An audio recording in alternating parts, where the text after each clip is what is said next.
মন ভাঙার কোনো শব্দ হয় না, কিন্তু সেই ভাঙা মনের আর্তনাদ কতটা যন্ত্রণাদায়ক তা কেবল সেই মানুষটাই বোঝে যার মনটা ভেঙেছে।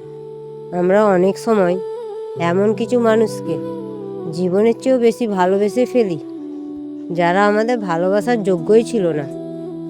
আপনি যার জন্য নিজের সব কিছু বিসর্জন দিতে প্রস্তুত ছিলেন, সে এক নিমেষে আপনাকে বলে দিল, আমি তো তোমাকে কখনো ভালোবাসিনি, তুমি নিজেই আমার পেছনে পড়েছিলে।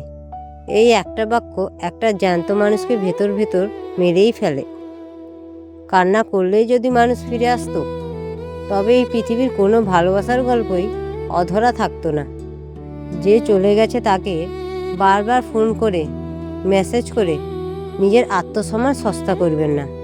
সে আপনার কান্না দেখে গলে যাবে না, বরং আপনাকে আরও দুর্বল ভাববে।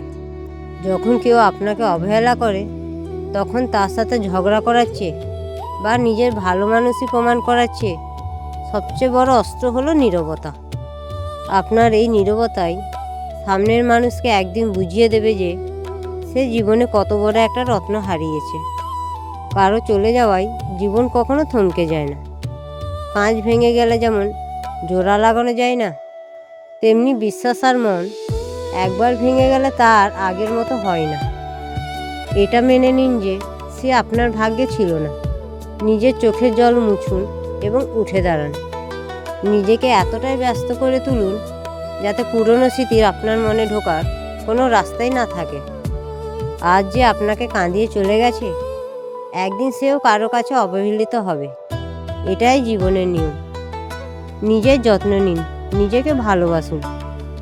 দেখা হবে পরের ভিডিওতে। ধন্যবাদ।